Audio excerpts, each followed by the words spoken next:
As we're scripting our story, which a lot of people do first, a lot of individuals are very comfortable in writing it down and reading it. Again, I think it's that visual activity and help on the brain versus hearing somebody say it over and over again.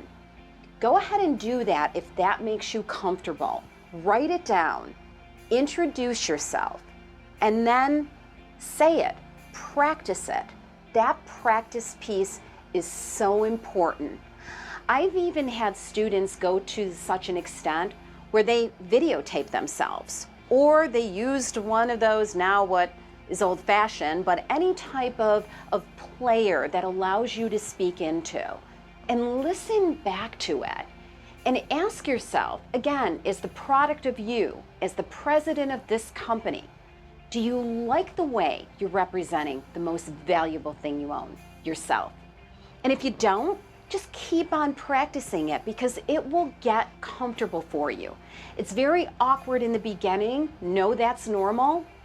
That's why we love for you to go out and experiment and tell your story in an informal way, because once the formal part comes into play, you're going to see that done right, it's very, very similar to an informal type of setting.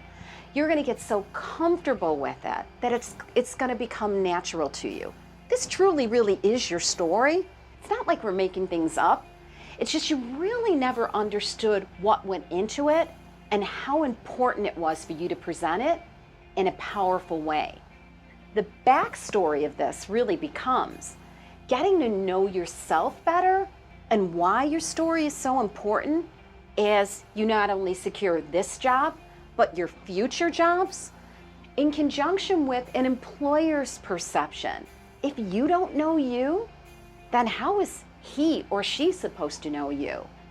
If you're not confident, how is he or she going to be confident in investing in you and what skills you bring to the table?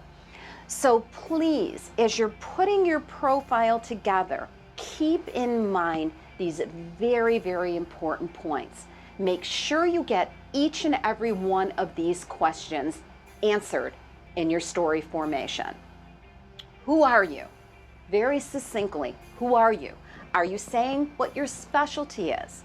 So, I'm Joan, I'm a customer service professional. I'm Joan, I'm a troubleshooter. Whatever the case may be, getting your introduction and your specialty out there.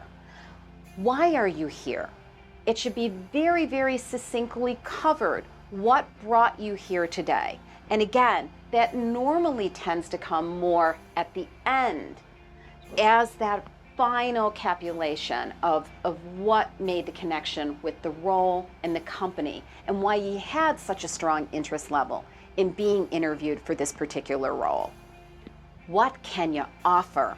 That is so important that you are paralleling your meat and potatoes, your body, to what the position talked about. What were the hot buttons in that opportunity? What is the company culture?